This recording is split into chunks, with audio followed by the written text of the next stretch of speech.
All right, welcome everybody. We're going to go ahead and get started. Thank you so much for being here today. My name is Amy Forbes. I'm the training manager from the Northwest Mental Health Technology Transfer Center. Welcome to today's webinar, From Coworker to Supervisor, Tips to Transition Effectively. This is presented by Bianca Andrews. Please know this webinar is being recorded today. A certificate of attendance will be emailed to those who registered and attended, and we are not able to offer CEUs for this webinar. I'm going to go over some slides before we get started. The MHTTC is a nationwide network supported by the Substance Abuse and Mental Health Service Administration. Our network includes 10 regional centers and a network coordinating office. Our Northwest MHTTC covers HHS Region 10, which includes Alaska, Idaho, Oregon, and Washington states. Our goal at the Northwest MHTTC are to support mental health-related evidence-based practices, heighten awareness, knowledge, and skills of the behavioral health workforce, foster alliances to address diversity of training needs, and to share free publicly available training and technical assistance. Our area of focus is in evidence-based practices for psychosis, which includes CBTP and assertive community treatment, or ACT. We also provide training on a variety of other topics. Please do check out our website where you're able to register for free webinars or learning communities, watch a recorded webinar, take a free online self-paced course with healthy knowledge, sign up for our weekly newsletter. You can also review our resource library or listen to our podcast called Putting It Together. So for today's webinar, we will send a link to the recording, the slides, as well as your certificate of attendance within a couple of weeks after this event. For communication during this event, please use the chat box if you need help from our staff, or if you would just like to share your respectful comments, greetings, and observations with everyone. Please use the Q&A box to type your questions for our presenter. You can do this at any point throughout the presentation. We will be monitoring the Q&A box to facilitate answering as many questions as possible at the end of the presentation. Also, at the end of today's event, we will send out a link to our survey. Please know that your feedback is very important to the work that we do and the content we provide. We are required by SAMHSA to conduct this survey, yet they do not have an official position on the content we provide. And we'd just like to share a couple upcoming events that we're going to be having in August. On 8/21, we will host a webinar on de-escalation and personal safety through a trauma-informed lens. And then also on 8/29, we will host a webinar on the impacts of climate change on mental health.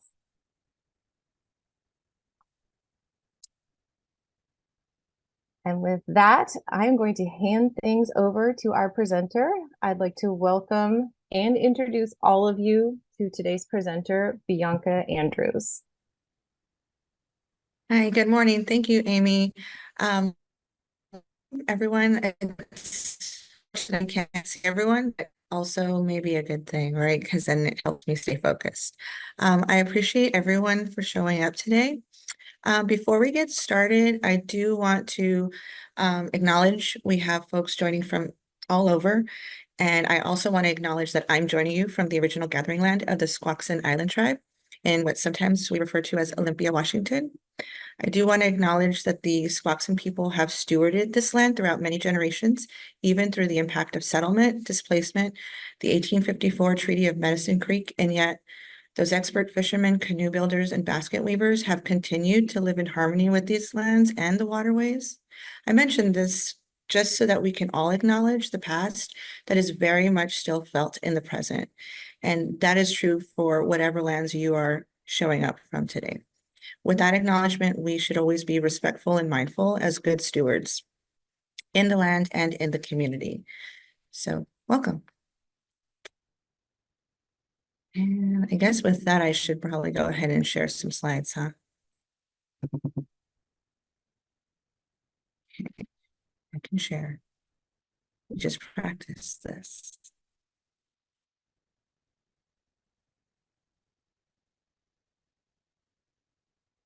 All right, so here we go. So just a little about me, something to know. Typically, when I share bio or information about myself, what I really like to highlight is my work, my community work. Everything I do is tied to community. I prefer to not focus just on maybe not just on degrees, education. It's all important. And so is lived experience. And so is the work we get to do daily in whatever setting we are working in, volunteering in, showing up for community, even in the grocery store. It's how we treat people, how we care about one another. Something else to know about me is that I believe in diversity, but without inclusion, we're not going to have progress. And you may hear that as I talk about some of the tips today regarding effective leadership, supervision. But I really do believe that at the core, that without inclusion, having a bunch of different folks together, and I know that's a tricky thing these days, that there's so much discussion around diversity, equity, and inclusion. And I really think inclusion's got to be at the forefront of that before we really just have diverse and get to the piece. Hey, I Bianca, am a sorry. queer Indigenous community advocate. Sorry? So sorry for interrupting, Bianca. You're in presenter view. I just wanted to jump in really quick. I didn't want to Oh, interrupt. is it okay that do you want me to change this? I don't want to disrupt anybody's view, so I can change the presenter view. Oh, I think all you have to do is if you see at the very top, there's that display settings button. If you click that, you should be able to switch, maybe swap presenter and slideshow if you're using two That screens. work There for we go. you? Sorry for the Oh, interruption. no, you're teaching me things. Awesome. All the thumbs up. Okay, great. Like I was saying, I do consider myself a queer Indigenous community advocate. That is the core of everything I do. I think about that regularly. For those of us who are either part of community, whether removed or resettled to a reservation or even unreserved, I still tap into and connect with that community. And I believe that everything I do, it's not taking space from them, but how can I amplify that voice? And so that also comes through in a lot of my work. I believe also that nothing changes when nothing changes. If we don't have some awareness about the next best question, the next best thing that we can provide to community, to our work, to our family, to our friend group, our affinity groups, if we're not constantly thinking about how I can just love a little bit better, care a little bit differently, not just more, just differently in a way that makes sense for folks, then we're going to continue with the status quo. And I think we know that we can't continue with the status quo. Another area that I feel strongly about is implicit bias, connection, and leading within the mental health and behavioral health space. As a member of that community, both person who lives with mental health challenges, who has family members, loved ones, people I care about, regardless of a diagnosis, and doing work within that community, we gotta know about ourselves too. So that's important to me. It's important that we listen to one another, and that's really at the core of how to be a leader, right? We start with ourselves. So that's a little bit about me. Maybe if you have questions about the other stuff that I don't feel like is really that interesting, like education or jobs, I don't mind that, but I like to lead with this is what's important to me. And this is what drives me daily. These things, I do lots of research, right? We should all always be learning in some way. Lots of education is important to me. And this is what I like to lead with. This is really what I feel like these are the things about me I want people to know and take away. So just get right into it, right? Coworker to supervisor, what could be so difficult? Maybe we have folks joining us who are already in an administrative supervisor, manager role, director. Maybe you're aiming for that. Maybe that's something you're hoping to get to. And sometimes there can be a perception like, okay, you're promoted, you've got this, you know what to do. I'm a big fan of The Office and Michael Scott. It's not who I would model my after, but it does make me laugh. You got to have some humor in it. You know, so it's like you see this photo of like, congrats, you're promoted, as though that's the magic handshake or fist bump or what have you, celebration, and you know all this stuff. But sometimes we got to step back and think, wait, you know, I hear things. Is it true that people join good companies, but they leave bad managers, which puts a lot of pressure, right? What's a bad manager? What does that mean? What does that look like?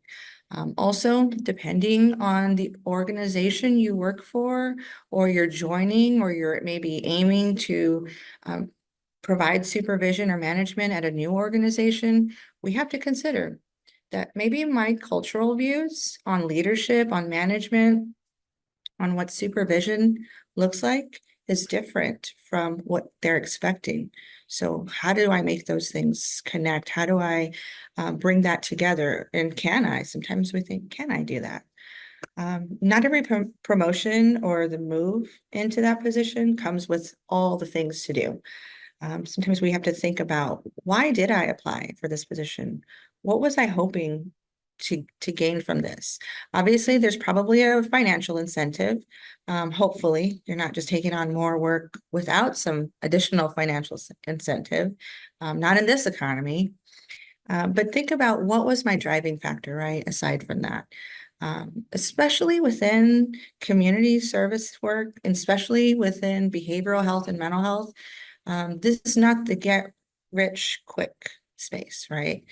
You got to have some heart and some commitment to it, not just to the people we serve in our doors, but also for the people who are doing the work on the ground, right?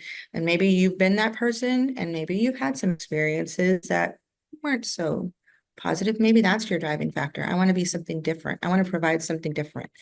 But that move from coworker to supervisor, if you're within an organization and you've worked alongside folks, that can be a challenge to think, light switch just happens. Everyone accepts me as the supervisor, as the manager, as the director, and life is good. We can move on. I can tackle these goals. And it's not always that simple. And I think this is a time to be able to take space and say, what does my journey look like up to this point? How would I like it to look? And what steps would I take for that? So again, being effective, right? What does effective mean? If you work in the behavioral health setting, we meet lots of folks. We encounter all types of personalities. You may be a very unique, special type of personality, and that's great. And how do you capture effective, good communication, supervision, guidance, coaching to people, and honoring who they are, trying to get that mission accomplished for the jobs you may be supervising, and also honor who you are and develop your skill set. I really believe that when we join into webinars, we sign up for a class, we pick up an extra book, or we take a chance on reading an article to get to something better. Maybe there's something I can learn from this.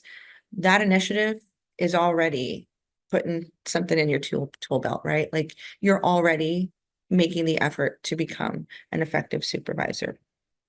I think it can be difficult to know what that looks like. And sometimes we don't have maybe the structure, the person who hired you maybe didn't provide you with all the tools before you walk into that position. And what if it doesn't work? What if there's challenges, right? I mean, we know that you can lead a horse to water, but you can't make them do the thing, You can't make them drink. We can offer all the tips and say, here's how to be successful in this role, and here's how it worked for me. And we still encounter folks who do things a little differently, and maybe that's not the path they want to take. So how do we have a conversation other than do what I say, I'm the boss, this is how it's got to be done, and that's that. Because we've got to think about retention too, right? Like, we are in a new space, and we have to consider that we also want to keep folks. We want to have a healthy workplace. How do you have a healthy workplace? If I'm always doing for others, or if I just let people do what they want, if I'm the leader, I got to take care of me too. A lot of this transition will involve your new relationship. It's gonna look new. You are no longer a coworker, you're now the supervisor. And so we got to consider how much we've ingrained ourselves in our cohort of staff. Like, maybe we're social media friends, or you met after work, or you saw each other on the weekend, or you're so ingrained in one another's lives, but now one of you has become a supervisor, a manager over another. And in some spaces, maybe it's, oh, I can't effectively be their supervisor, or there's too close of a connection, and maybe things can be worked out, but maybe they can't, right? Maybe you can't change supervisors or leaders to protect that integrity.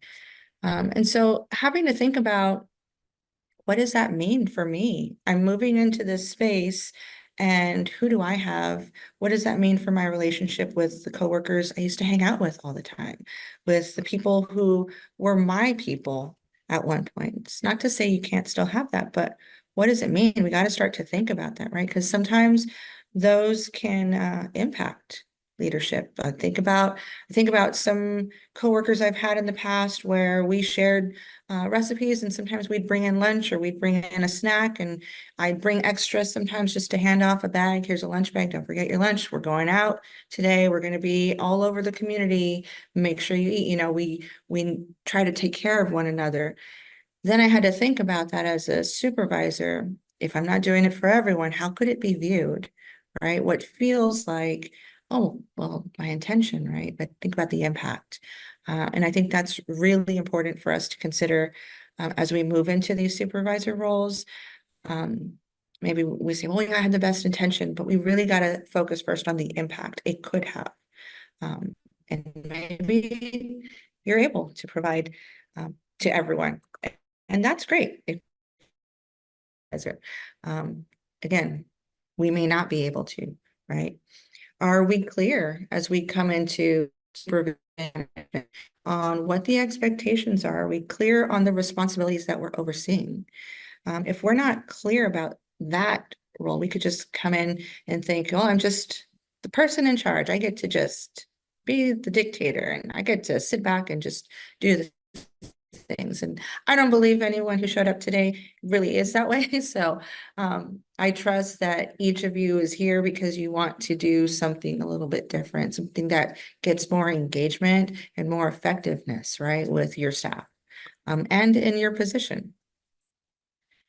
So thinking about your vision, I really feel without a guide, a structure to, you know, from your own workplace on here's how to be a supervisor, other than role specifics, I really feel like in any position we take on, we should always have a vision, right? What is it I'm looking to do? What's my future focus? What direction do I want to go? And what do I see myself taking on this role, this position of leadership, of management, director, administrator? What do I see for the vision with me in this position, right? Sometimes we just say, well, I want to take this position, I want to do better. Okay, well, let's quantify that a little, right? What does that look like for you? Because without a clear vision, what do we know we're aiming for? And so this is giving you space, as I'm just chatting here, to think about for a moment. If you're in a position of supervision, of management, of leadership, if you're looking to get into that position, maybe you just received the promotion, what type of relationships do you hope to develop with your staff and your team members, like those fellow now the coworkers are other leaders, right? What kind of environment do you hope to create? Maybe you are a community-based organization, so maybe you're not so much in the office. But when people do get together, what kind of environment and space are you hoping to create? What are you looking to foster? Have you considered what that could look like? What does ideal, in your mind, interpersonal communication look like between you and the people you supervise? Maybe you haven't thought about it. There's a possibility we work so closely with folks, we feel connected, we feel like I know them. They were excited for my promotion. They will definitely join me in my vision of what this next step looks like. And then you get in there and you start doing the manager thing, doing the supervisor thing, and suddenly people respond differently, or they're a little less cheery, right? Or a little less excited to see you, maybe even. It can happen, right? And have we considered what that could look like, and how we don't want to say that and say, oh, does this mean I'm bad? Does this mean I'm a bad manager? I shouldn't have taken this position. Well, no, but maybe there's some things we can do and have some clear focus on to move forward in, right? Hopefully we've done some of this work before we even applied for the position. But if not, that's okay. There's always a moment to say, what is my vision? What am I aiming for? I'm a person who takes on a lot, and I like to stay busy. And my therapist will have very specific reasons as to why I do that. But one thing that's been really helpful to me is always having a vision on why am I doing this thing? What is my hope with this? Is it just to stay busy and just to be another cog in the machine, or is there something I feel committed to? Right. And so really thinking about why we do what we do. Why do I feel like I'm the right person for this position? And if you get selected for it, well, other people agree. So let's have some future focus, right? Some ideas to aim for. Think about what that means for your leadership, for your team, a vision for your organization, and then culturally, right? What does that look like?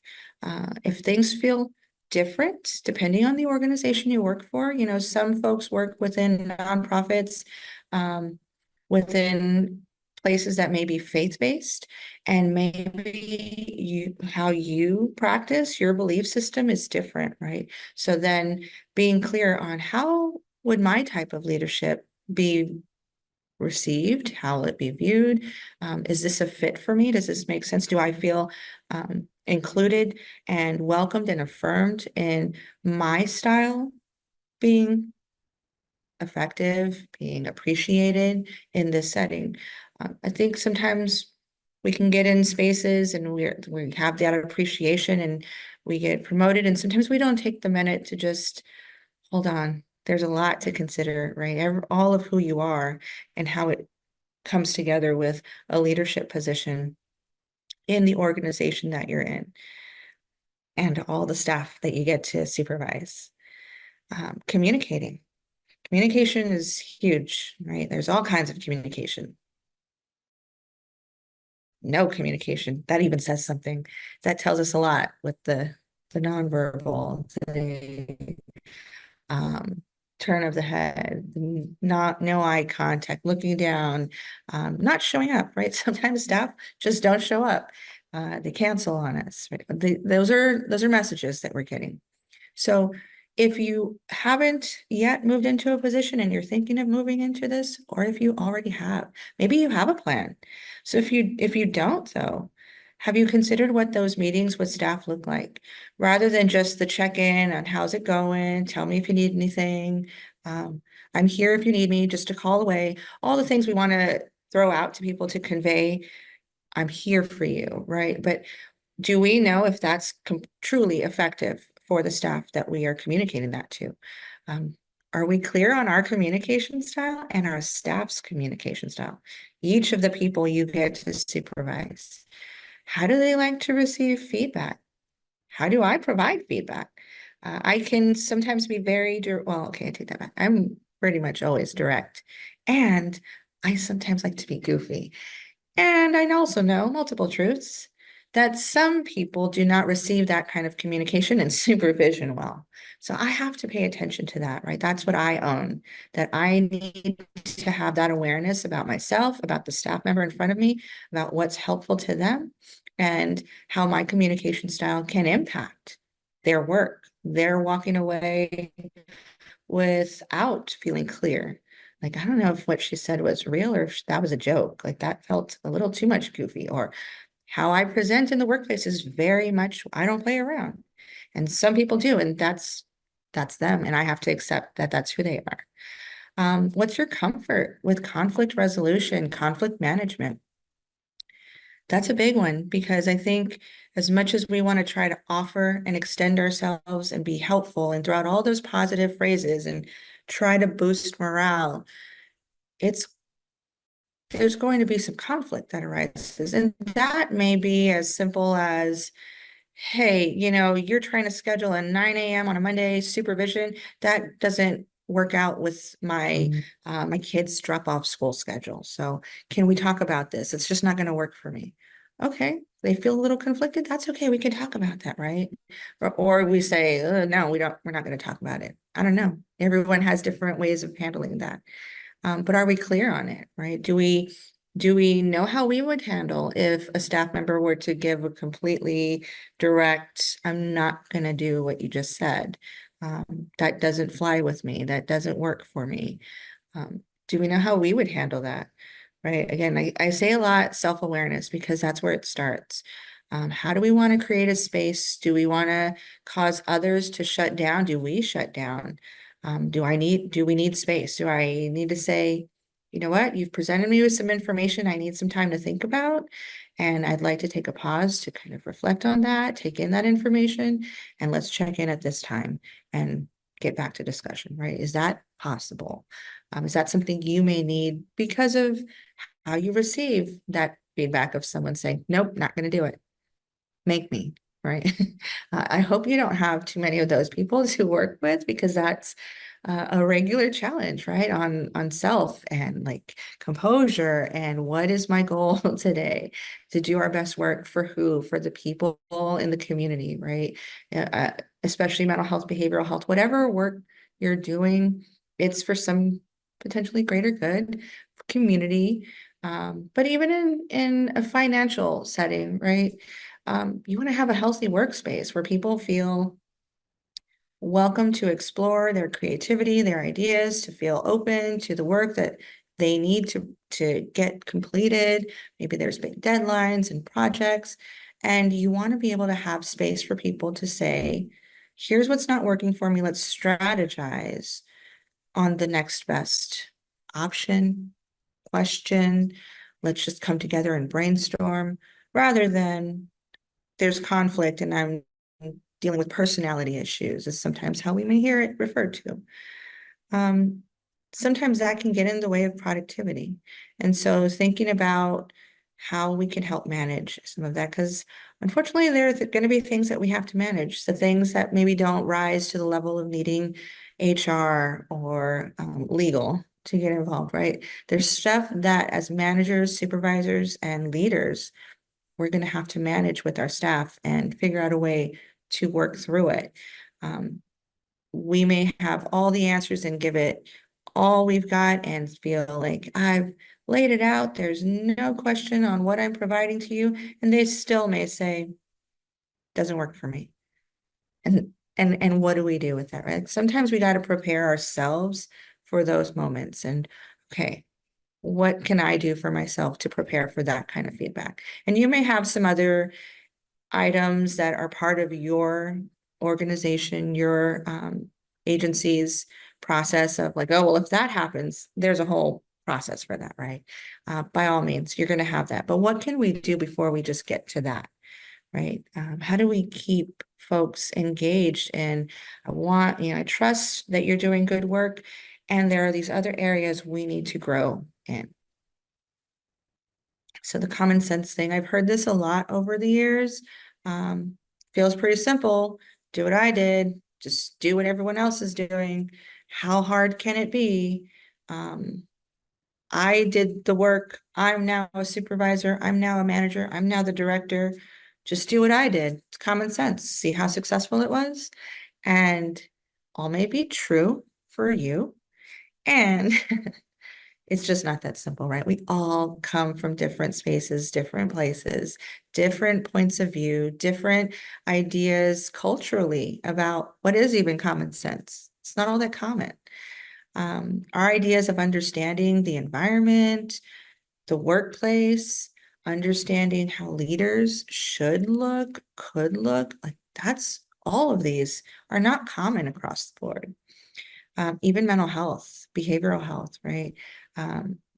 Within some of the communities that I work in, sometimes the messaging there is, we already know how to care for our community. We've been doing this for hundreds, thousands of years.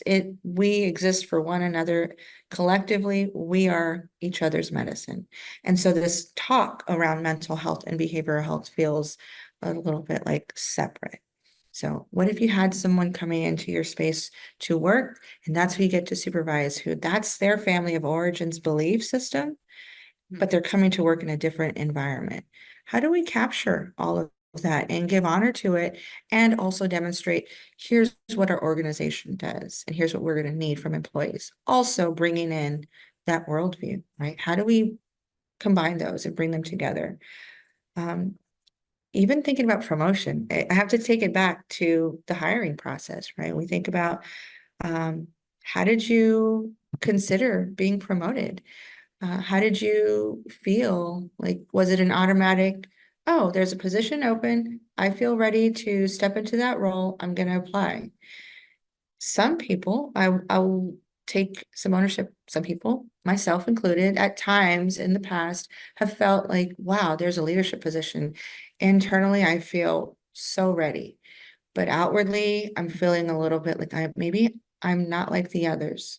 I feel a little different. Some of the messaging I'm hearing, how people look is a little bit different from me. Maybe I won't take that chance. And if we don't have people check in with us, there were times where I had some supervisors check in and say, hey, I know the kind of work you do. I saw this position come up. I want to talk to you about this, about your possibility of promotion, about you taking the chance for that. And other times I didn't. I didn't have anyone within the organization, maybe within my friend group, would say, oh, well, try it. But maybe also there are people in my life who say, oh, you think you're manager material. Oh, you think you're gifted, like you think you're ready for that. Okay. And it kind of sets you back like, is this good? Is this bad? Right. So we all come from spaces of uncertainty potentially, right? Where like for some, it's like, oh, promotion, oh, I'm just gonna apply for everything that comes up because why not? And there are others who take that thought very seriously in a way that they're contemplating, am I good enough? Imposter syndrome, culturally may feel very, very different. All the ways we can stop ourselves, right? And so think about those things and how you encountered your promotion experience, your next step up, your next step to something new, and consider that maybe there are people around you who have a different way of viewing that experience. And I say that because as leaders, we will be supervising people who maybe see that. I know people who will look to their supervisor and say, oh, if I could do it like you, if only I would try to be like you. And sometimes that can feel great.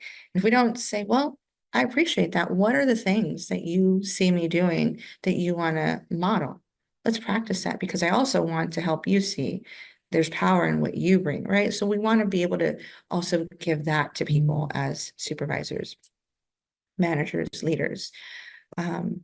Thinking about how the work speaks for itself, because that sometimes comes across. The work speaks for itself. If you do good work, people will recognize it.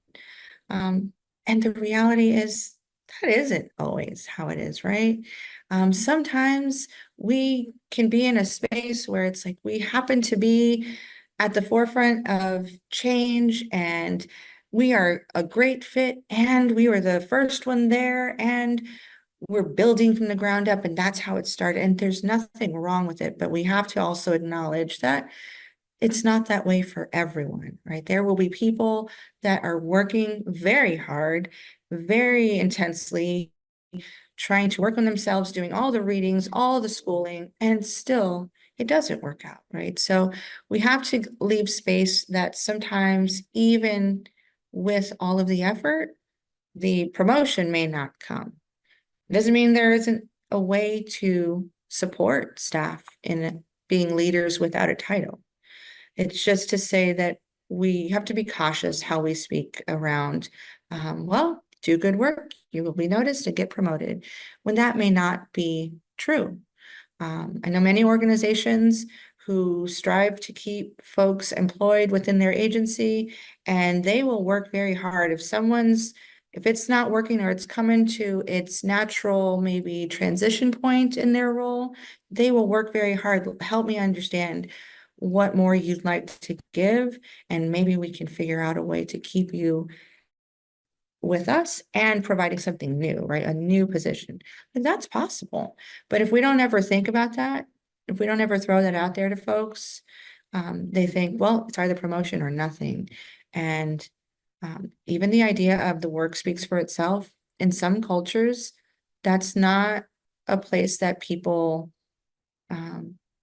drive their work ethic from. That's not thinking about raises, bonuses, increase, even just the automatic promotion. In some cultures, you don't go asking, I'd like a raise. I think it's time for a raise. I think it's time to pay me more. I deserve more. Look how hard I'm working. So we have to remember that we may be working alongside folks who are giving it everything, and it is not in their DNA, if culturally, to go and say, pick me, I'm the person you want. It's not how they're. Doesn't mean they shouldn't be in the position, but it's just to say we should be cautious and get to know staff. Understand, right? Just like we want to be clear, we ask about pronouns, about presentation. If gender is at the forefront of somebody's, if all the intersections of people, are we clear on how to have communication, how to get understanding and affirm people within our organization as their supervisor? So things we should consider. Bias, it comes up all the time. I actually had a conversation yesterday with a gentleman who said, well, I'm having trouble answering this question because I work very hard to not have any bias. And while admirable, we all have bias, right? We have to have the awareness of it because there will be impact if we don't. And there will be impact even if we know it. We have best intention. We want to aim for positive intent, but we also know there will be impact. So we have to be able to define our own possibilities of what that can look like. And for others, how does that come up for them? It's going to be really important as a leader.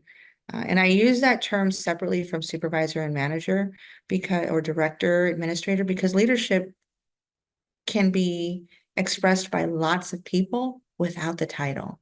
I know lots of leaders in my life, and I love to be around them because they teach me things all the time. They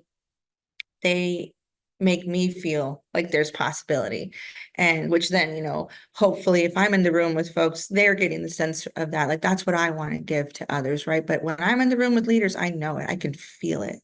But that's also very different from supervisor, manager. And so I think that's important for us to be clear on when we accept these positions also. That we kind of sometimes throw that word around a lot, and in place of supervisor and manager, director, administrator, all the top titles, but leadership is different, and just being clear on that is important. And sometimes doing that personal work to know where you're coming from is helpful to then see the awareness in others of where they're coming from. Staff development. I want my staff to grow and I want them to explore promotion opportunities, but does it really involve me? Isn't that a them thing? I just supervise to the work and I provide the information, the guidance, the coaching. I've got a lot on my plate. I've got already additional administrative tasks to tackle.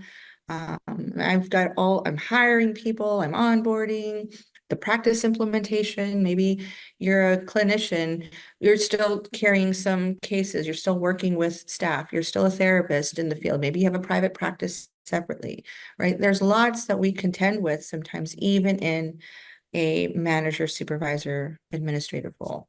Where does staff development fit in that?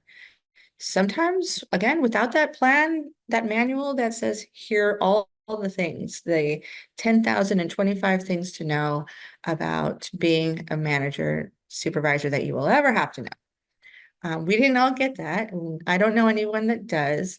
But where does staff development fit in that, right? Are we clear on where it fits in? Were you hired because of your great work or because of the potential in your coaching and training, your development process? Did they ask you about that? Did you consider that? You know, I know some great supervisors who are currently in training. I do some training with supervisors on how to coach. Some of them received this promotion in order to satisfy the need for the role being filled, right? And they did great work. They do great work. But there's some areas to develop in that coaching, guidance, how to coach staff from practice, implementation, like combining the administrative needs, maybe productivity. We all may have to answer to MCOs, BHOs, all the insurance stuff that's over all of us to get everyone paid, like all those things that are over us. And then staff need to be developed. Where do I fit that in? What does your review process look like? Do you have one yet? Have you developed it? What a great chance to start, right?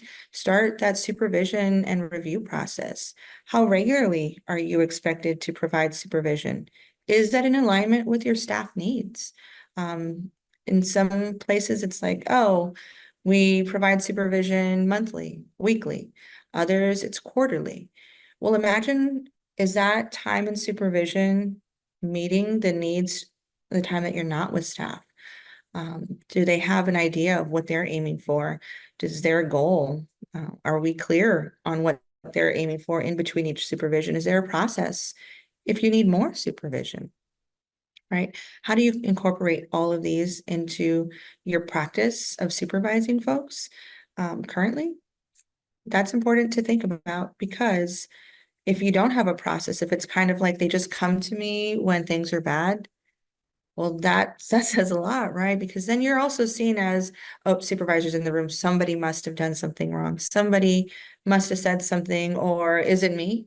In one organization, I became a new supervisor to a group of folks, and I very much get eager to, I want to know about you, and I want to get to know you, and I want to hear about your goals so that I can share with you, this is what my expectations and my goals are, and let's come to an agreement on what this relationship looks like. And there were two folks in particular who would say, why do you keep calling me?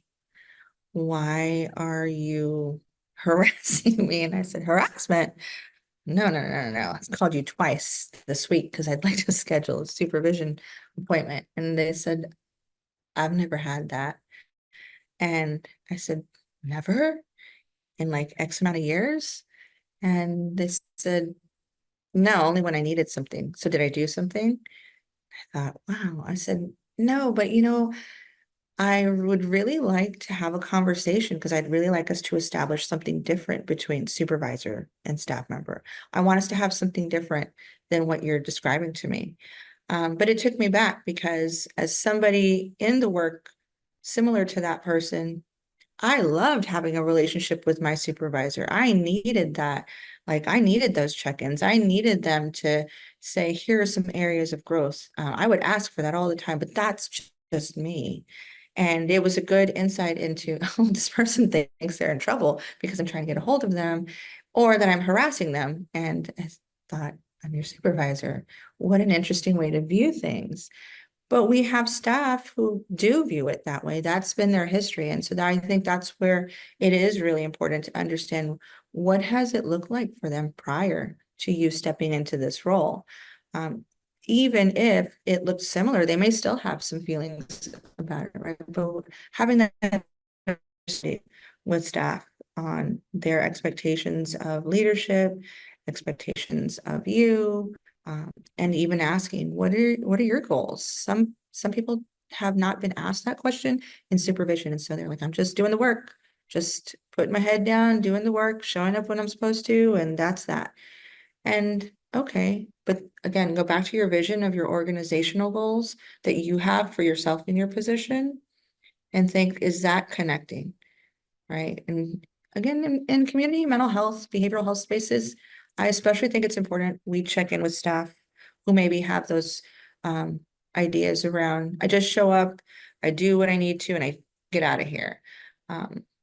That's okay, but let's just do a little bit more of our own work to figure out, is there something under that? Is there a reason they don't want to, either they don't want to be involved in our community culture of maybe your organization or agency?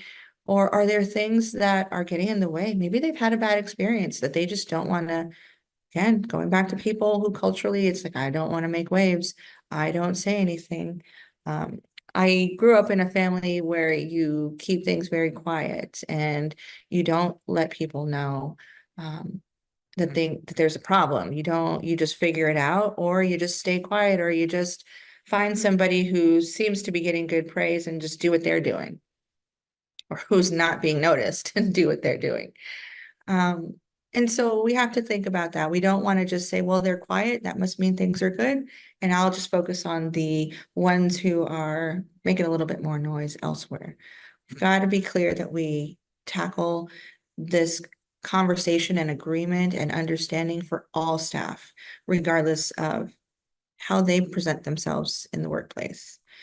Thinking about those relationships, thinking about we may have really close relationships with staff that we were coworkers with prior to our promotion. And we may feel like we really know them and, oh, I know what their goals are. I don't need to meet with them on supervision. I can answer this. But, maybe they started to look at things differently since you were promoted, since you moved into a different position. And so we need to, again, don't rely on that previous relationship. This is a new relationship. You are now the supervisor. There's a power differential, right? We have to acknowledge that and give everyone space to say, well, this is establishing a new relationship. How we were before was as coworkers, and that's not to say I'm a different person, but the expectations will look a little bit different in how we interact with one another. And I think we need to be very clear about that for both ourselves, for the staff, for other staff around, to feel like there's no favoritism. There's, oh, they're best friends, they go out after work. So I'm sure if there's another promotion, or I'm sure if there's something extra, I think I know who's going to get it. We want to be cautious of that, because in these spaces of, you may be working with clinicians, therapists, their care coordination, case managers, psychiatric care coordinators, psychiatrists, peers, all the entire scope, behavioral specialists, all the whole scope. Sometimes we come to this work because it's a personal thing, right?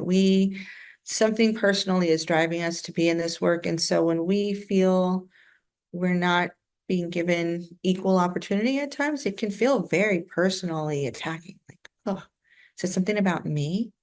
Is it something that's not good with me? And if we see those different types of relationships between supervisors and our coworkers, especially our supervisor, right? We have the same supervisor. Why are they getting different treatment? We have to own that. Again, that power differential, that's on us. That's not on, well, the staff should just mind their business. They should just, if they asked me to have lunch with them, I'd go have lunch with them. I don't know what the big deal is. And I say those things because I've heard them over time from different types of supervisors and managers. And I think, well, it is a big deal, right? It's that relationship. We're developing relationship. Everything we give to our community members, whether it's children, families, young adults, older adults, aging adults, whatever community setting we're serving, we owe it to them to have our staff feel their best selves when they go out and encounter and provide support to those folks. And that has to also involve us. That's how we are, by extension, supporting those community members. People use that term, the golden thread, in many different areas, and sometimes that's how I see leadership. If I'm providing guidance and coaching and building strong relationships to understand my staff, both within their work and what's potentially affecting their work from their personal, not that I can do anything about the personal, but can I help provide resource and coaching and say, here's what we're going to structure to help you feel supported in taking care of yourself, your family, your needs, and do good work, then that thread will make its way to the community members, because then we're sending people out who aren't just burnt out, who aren't like, I have no support. I have no support back at the office, so I guess I'll just show up and do this work and get these hours and make this money. That doesn't feel like who we want showing up for our community members who are in great need, especially today. So really thinking about that relationship, what does that development of staff look like? Am I clear on how I can do that? Do I know how to do that? If not, figuring out what could a strategy be, maybe starting with, what would you like? How do you think you're doing? What would you like to get to? You know, that kind of brings us to the mission statement for yourself. Am I providing information for my own needs or to help staff? Sometimes we go in and just say things just because, well, this is what I need them to hear. I just want to say it. They just need to hear it. But really think, is this also helpful to them, right? It may not be. What type of environment will I support or create that allows for growth and development? Again, back to that environment, that initial setup of conversation, a new relationship. Maybe you went from coworker to supervisor within the same organization, the same office, the same agency. Maybe you went from coworker to supervisor, but you're going to a different office, right? Lots of change happening, lots of culture change within the organization. And now there's a new relationship. You have that power differential. You are now the supervisor, no longer coworker to coworker. That changes some things. Are you willing and able to collaborate? That's an unfinished statement. Are you willing and able to collaborate with folks, with your staff, actually? Sometimes as the leader, supervisor, manager, we say, I'm going to tell them what to do and they'll figure out a way how to get through it and how to do it. But are we open to collaborating? Are we open to, let me hear what you have to say. Here's the hard and fast. Here's what we can't compromise with, but where can we compromise and collaborate on how to get that mission accomplished? How will I encourage cultural humility? How will I promote learning and understanding of different cultural worldviews? Even though we may serve a diverse group of community members, depending on where you provide your services or that you work or your office is located, doesn't mean that your staff are also prepared. You know, so we have some very rural areas that maybe the diversity, it's not very diverse there, right? And so thinking about the diverse staff may exist, entering a space that doesn't really look that diverse or looks very different from them. How do we have a conversation with staff other than, well, we treat everyone equally? We just go in, do the work, and that's that. We have a lot, especially within our current society. There's a lot to contend with. There are a lot of messages out there that people have to listen to on the radio, on the TV, in the grocery store line, and pumping gas. You can hear people talking. Even if you're just trying to check out and look at social media and just scroll and get away from things, there it pops up, right? It's hard to get away from. We can't ignore that. We can't ignore and just tell staff, just do your best, give the same to everyone. Well, that's going to look different. who I am, how I am received in certain communities may look different from another staff member. How I'm received within someone's home or in their office, or meeting with them in our office. Maybe they feel like, whoa, this is very different from what I'm used to, right? So how do we encourage those conversations with staff so that people don't continue to feel like they have to just push those things down and just chin up, get the work done, right? We're all experiencing these things regularly, and we have to make space for it. But are we prepared as the manager or supervisor to do that? Have we done the work of what that means for us to then be able to hold space with our staff when they are challenged with some areas? So moving ahead with intention, right? We want to move in a way that makes sense for the role, for the job that you're entering, for the jobs that you're supervising folks in, right? But that requires some very intentional steps. We have to have really good engagement with our staff. What does it look like with our fellow managers or other supervisors? What kind of relationship do I have with my new, maybe it's a new direct supervisor, maybe it's the same person. That's also going to change, right? Even though they may have been part of your promotion, well, they have different expectations. Are we clear on that? So I like this little wheel because it just helps about our impression as a manager. And it's just a few things, right? It's not everything. But it's really kind of like a little guide to help start what is a positive attitude? What does that even mean to me? What does that look like with me at 5 a.m. versus my positive attitude at 4:30 when I'm feeling that slump? Maybe I miss lunch. How do I hold that positive attitude? Do I allow for other people to also be human and have less than cheerful, chipper, positive attitude when the battery is feeling a little low? Do I know my teammates, right? The people I supervise, the people maybe in the same line, that cohort, those supervisors and managers, maybe within your office. Do I check in with people? Because that's also a shift of having your people, your coworkers. We hang out, we chat, we know what it's like to be in the work that we're doing together, and we're there for one another. Not to say your supervisors weren't, but now you're a supervisor, and that can feel like, oh, kind of lost my friend group. It's like moving away almost.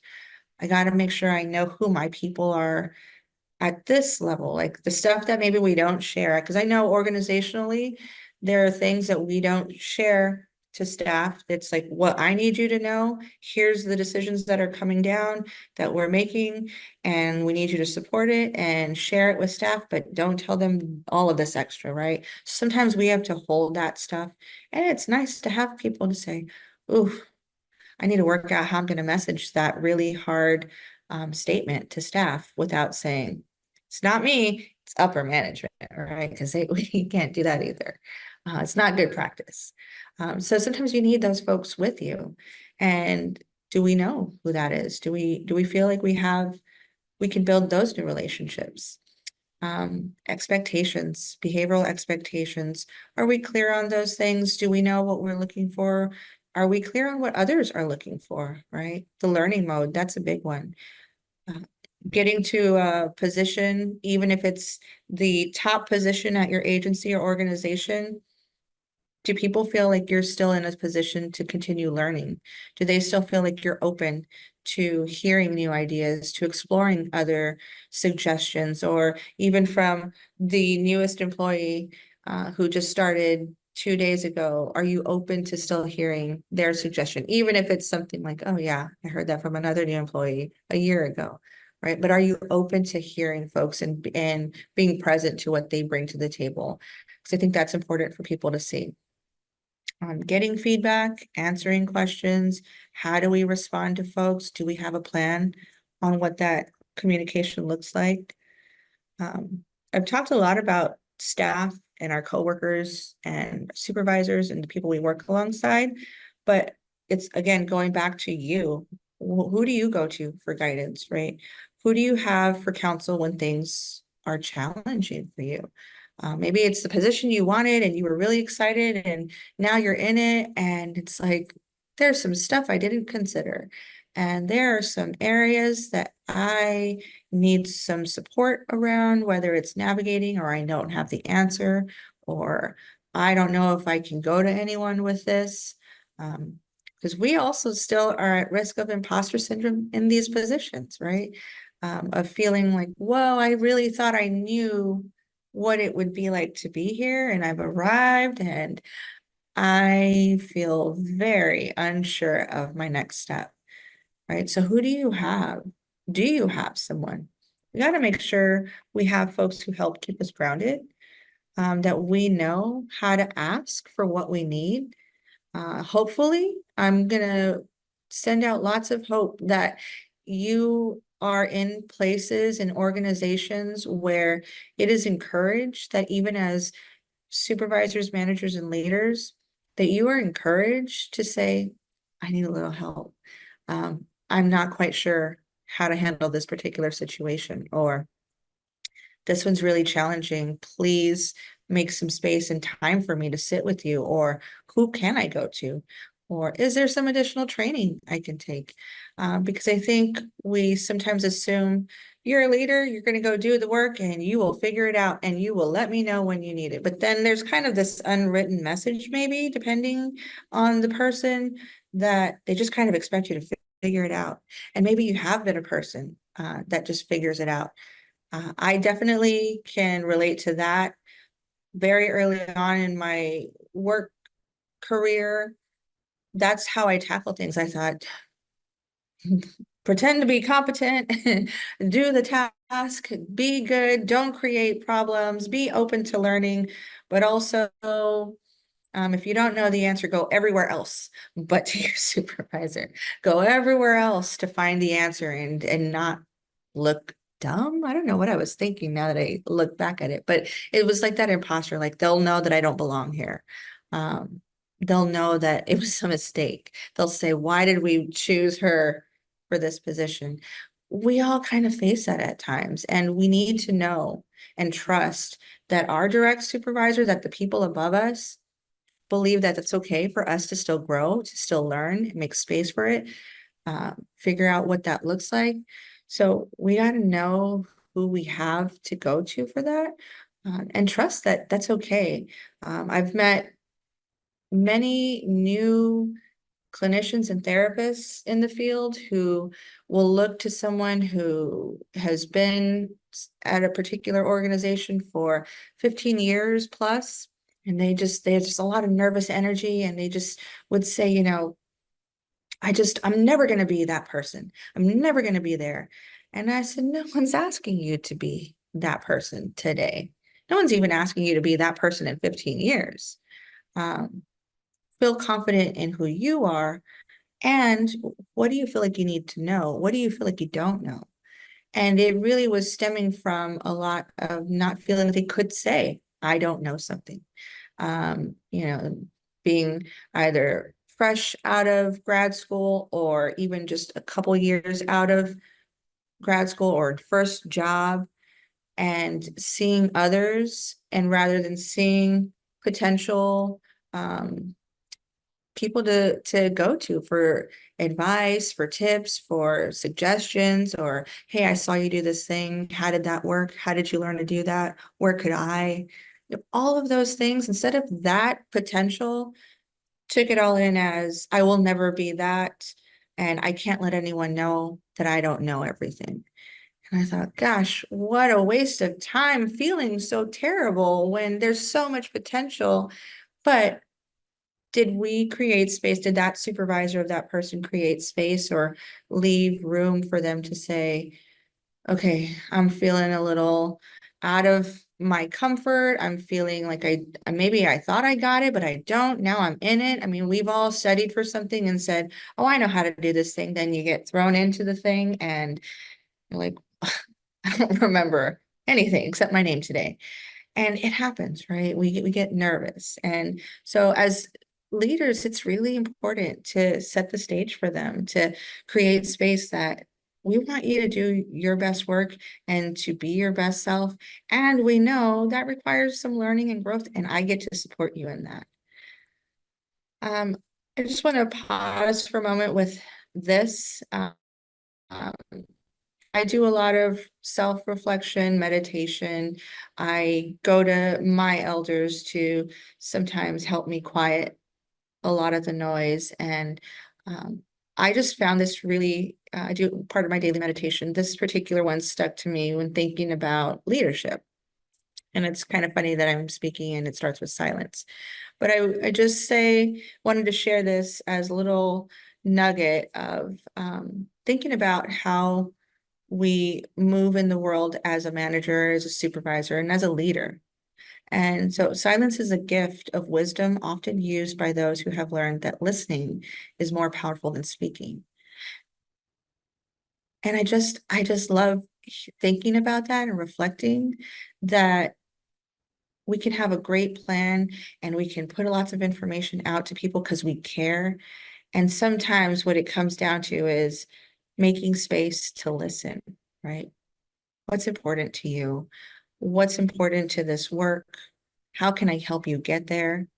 Can I be seen as someone that you can trust to come to be a good listener and help you navigate these next steps?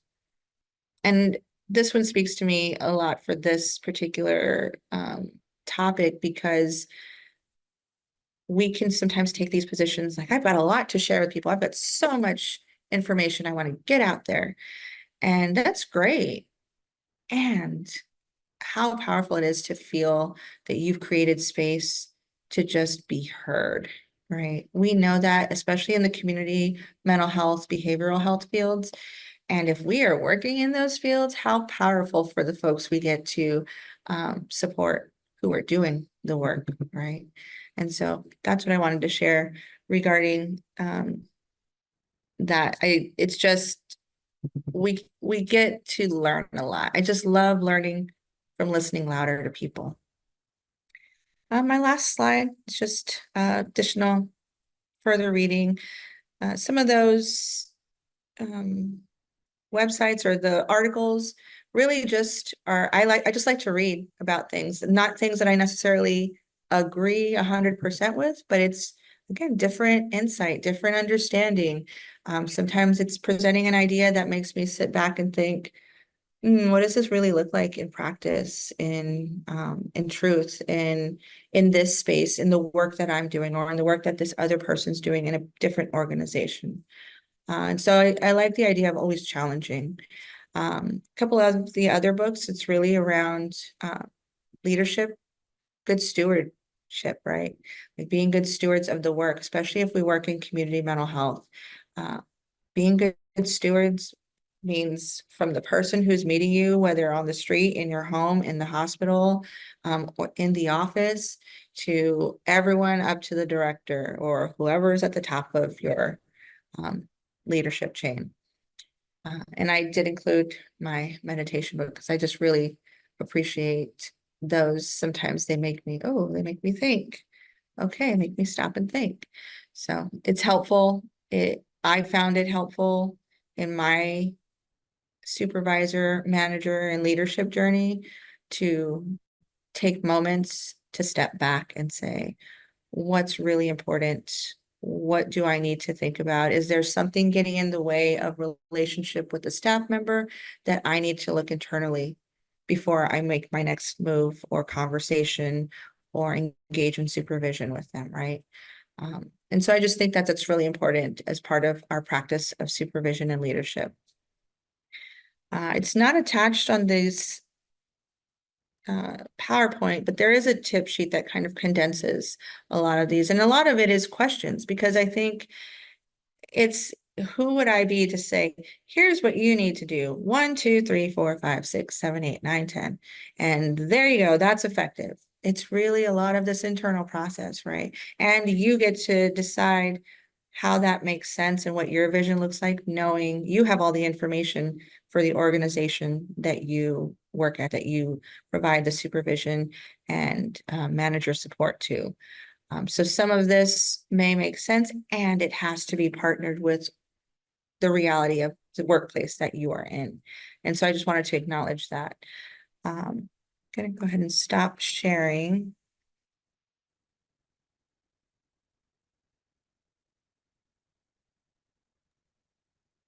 Hi, Bianca. Hi. Great, great information. Thank you so very much. It's all so important to think about. I love that one of the very first slides that you put up with the office, and kind of the handshake. And that's so often how it goes, right? Of like, oh, congratulations, you have your master's or your license, you check all the boxes for the job description, and now you're a supervisor, now you're a manager. But what you do with that is so important. So thank you. Yeah. Um, we do have a couple questions here. I'm going to read them. Do you have any recommended resources for finding your style of leadership and how to help people find their preferred style of being managed? Those are some good questions. I mean, I always hesitate giving out like all the titles of all the books because I do read a lot of leadership books there, but I also have to be mindful for me, and this is what I would say to others. You could just search leadership books. You could look on Amazon, right? There's so much to look at. There's leadership for people who work in IT, leadership skills for military folks, right? And they're all valid. There's lots of good stuff, even in articles. There's lots of great stuff. The reason I like to talk about like that self-awareness is because sometimes those leadership styles or those like here, do this 1, 2, 3, 4, 1 through 5, do this and you'll be an effective, great leader. Sometimes it doesn't mesh with us culturally, us as we present ourselves to the world, as we want to be seen within our workspace. And I mean, there are hundreds of books out there, quite honestly. I'm just thinking about, I've even looked at coaching. Think about, do you coach? Do you guide people? Do you need to capture supervision, administrative tasks alongside with some of the actual work that they're doing out in the field, right? Maybe you have folks who go out into community or they work within the home or in the hospital setting. Whatever setting you work in, is there an opportunity to shadow with folks, right? So are you aware of how to do that? Sometimes coaching is helpful. Full disclosure, I became a personal trainer because I was interested in coaching and I thought, oh, what an interesting thing to consider. And as I did that and nutritional coaching and all the different things, I thought, gosh, there's so much that intermingles with each other. Like, again, who am I? How am I presenting to? What is the information that folks want to know? And so I think this is a good start. A couple of the ones that I've shared is a good start. You can definitely find leadership skills, leadership books, but you always want to come at it looking at the information on how does this make sense for me? How does this tie in? Because you don't want to just, well, I've never been this person and suddenly I'm coming in here and I'm going to lay down the law because I've just read 10 books on just, you tell them and they do it and you move on and you don't look behind you. If there are people behind you really upset, that may not be who you are, and that may also not meet that organizational vision.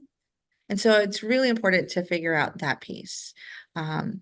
There's a lot of great knowledge out there, great knowledge to find on leadership, on development. There are courses, so much out there. Again, you want to be mindful of, does it meet who you are? Will it mesh well with who you are? Also, some things are really expensive, and you got to be mindful of that too if you take a leadership course. Maybe your organization is open to sending you places. Are they open to more training to develop their leaders? That's what I do within my own organization. We come up with some areas of development that they would like to see, some outcomes they want. And so they said, come up with a curriculum for these supervisors to have some work to do, right? So I would also start there. What is your organization or agency support? And maybe they're like, oh, we didn't know you were interested. We have some ideas. And if you want, people are free to reach out because maybe it's looking in areas that they're at, if it's not something online or a book or a webinar that's already available. maybe there's something in their area.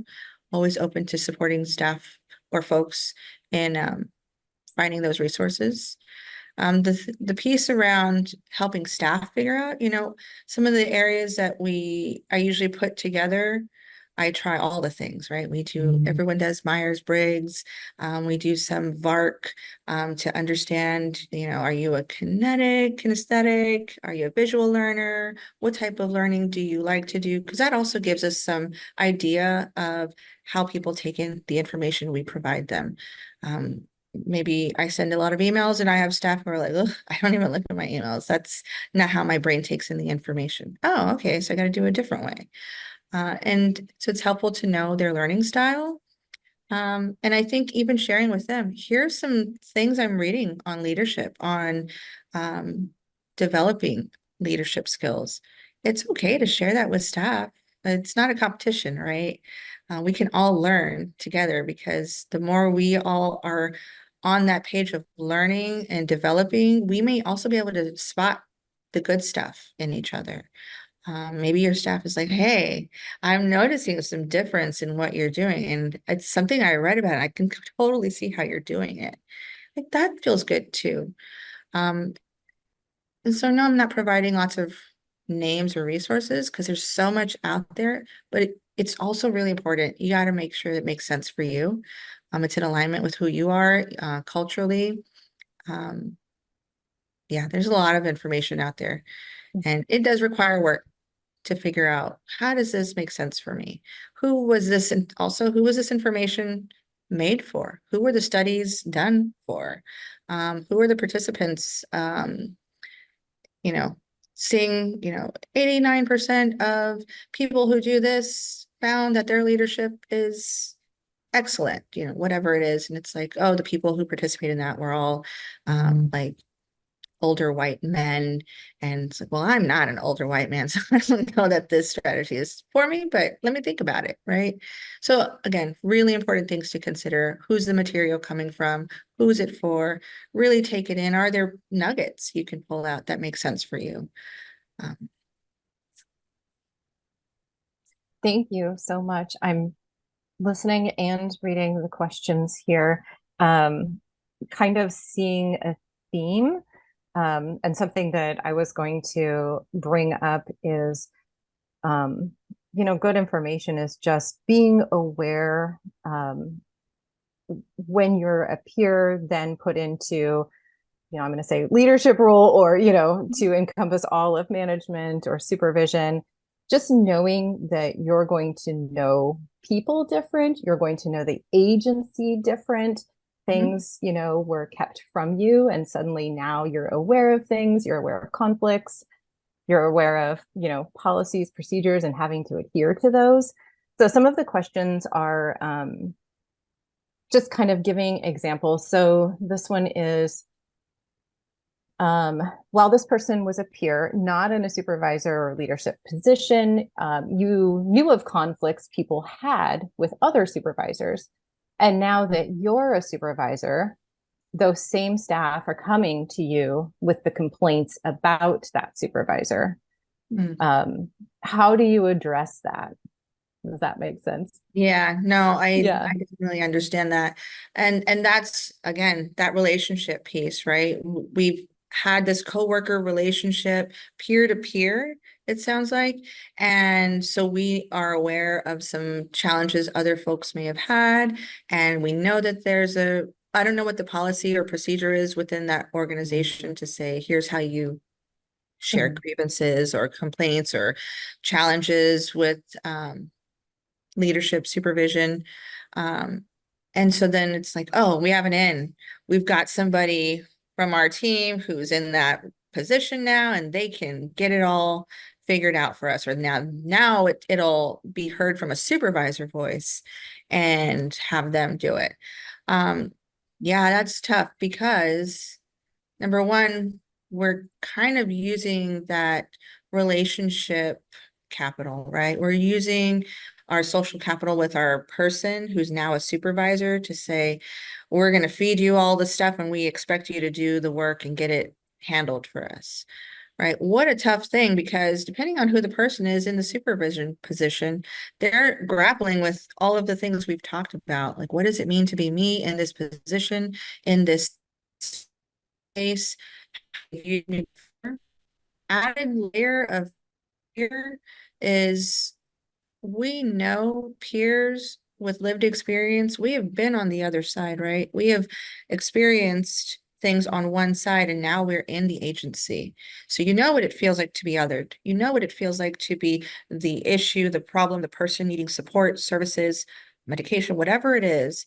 So here you are in this workspace, and now it sounds like you may feel we're not being heard, we're not being listened to, we're othered again, right? It's kind of that repeat of whatever your experience may have been. And you're asking a fellow peer who's in a supervision role to now be the one to save the day, and to you still are othered by being a peer, maybe from the experience, but now you're a supervisor. So now you're the other, and you need to solve it within that. What a lot to take on. What a lot to consider. And I think we have to maybe have that conversation on what is our policy, our overall policy to get issues resolved of this nature. What is the policy for staff and supervisors when there's conflict? And is it that supervisor's job to, I guess, course correct things for other supervisors? And that's a hard place to be, especially if you're somebody who was a coworker and you care about these people. You care about everyone that you know what's been going on. It's hard, but you got to also remember we've got to maybe even establish a new way of doing things. We've got a new relationship now. It's no longer, also it's an uncomfortable place to be, that I have to be a bridge between my coworkers, or who were my coworkers, and now my other coworkers who are supervisors. Can also feel isolating for the person in that position. So I feel like understanding what is your organization's process or your office process for those grievances or conflict with staff and supervision. And if it's not really applying to that peer supervisor or that peer in a supervision position, it's kind of unfortunate to put them as the one to make it better, I guess. It would be a really challenging place to be. Because I think sometimes I hear this within the peer space. If peers have peer supervisors, well, problem solved. Now they have supervisors, so everything's good, right? Well, we still have dynamics in culture, our office culture, the dynamics of peers in the workplace. That's still, for some agencies, a new idea and an uncertain way to navigate how to use peers, how to utilize them, how much of their information, like, do we know what our process is for incorporating peer support, right? Sometimes it comes down to that. And I would just hate for that one supervisor to feel the weight of having to make everyone happy and solve it. Right. Yeah, exactly. Definitely. He's saying, your role is definitely different. And yes, you were a confidant, maybe as a peer, and now you've got other things to deal with, policies, procedures, like you said, sending it to grievance. What is the procedure you do? That's perfect. Earlier in the comments, it caught my eye. Somebody had said, I forget where you were on the slides, but somebody had said how, staff evaluations and meetings are so weird now that they may be in a supervisor role. And somebody else is asking if you have any recommendations for conversations around things like productivity, which kind of ties into staff evaluations, meetings, kind of more the quantitative goals that organizations are required to do that don't always reflect the value or effort that people are putting forth in their work. Sure. Oh, definitely. And that's a tough one, because it's a lot of this is heart work. You're giving everything, you're doing the administrative tasks, but we have these outcomes, these deliverables, right? And we know it to be true. It's part of the system that we have all we all have to work within. It's that hard and fast rule of like, if it's if it's Medicaid billable, if it's an insurance billable service, there are some outcomes we have to answer for, right? It's how everyone gets paid. It's how everyone gets their money. It is what it is, right? That's the system we work within.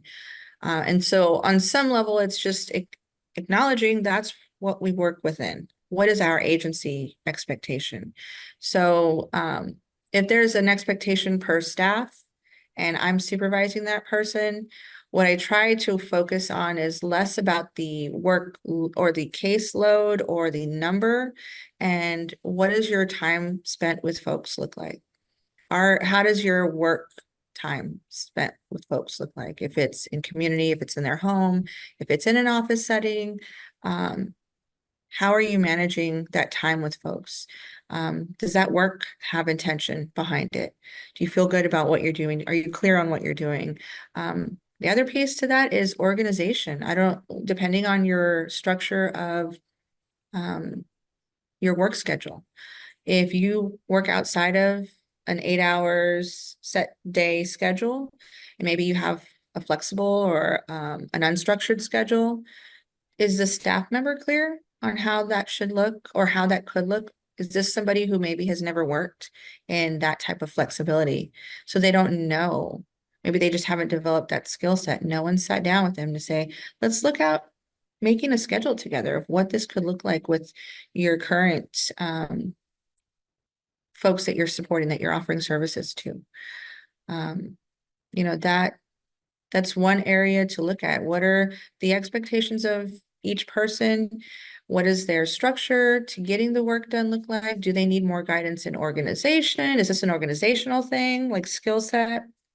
Is this something to learn, to coach them to guide them through? Is it understanding these are the policies, this is what we need to, these are the hard and fast things? And then how can I support you, right? In that evaluation piece, I think that's important to know, how are they adapting to the work? Do they understand what they're doing, right? Number one, do people know what they're doing? Do they know how we expect them to spend their time? Do they know, if they know that and they know how much time they're expected to produce, to provide for that outcome, how much time spent with folks, maybe face to face, then let's work from there organizationally. And help them create that structure. If it's administrative tasks, there's big administrative burden on clinicians, therapists, case management, huge burden of administrative tasks. So is there a way that we can help them find balance of their organizational skill set with being face-to-face with the people they support and serve? And how do we help them balance some better organization to get those tasks done? And I think part of that is also helping them see that it can be structured to leave space for breathing room, right? Like, we also know staff can feel overwhelmed even if we look at their productivity being low and it's not meeting, but that feeling of I'm so busy. Well, if it's unstructured and we don't really see how people are spending time that we need them to be spending, maybe that's part of it. Maybe it's just, let's get a snapshot. Let's take a look back at the last 2 months, 3 months, 6 months, however far back you want to talk and review with them. I think it can be helpful with staff to see some data, and then let's come up with a strategy on where we'd like to be. I think that's really good advice, though. Building those relationships, definitely. Of course, you know, we all have goals the agency has to fulfill with contracts. Right.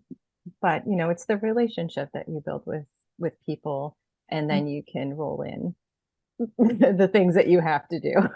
Right. I mean, at the end of the day, it is a job, it is a career, it's employment, and we have some kind of deliverable potentially that you're being asked to provide, right? And ultimately, the thing we are all aiming for is great support to people in our community. And we know that our employer may require some things, so. Yep, exactly.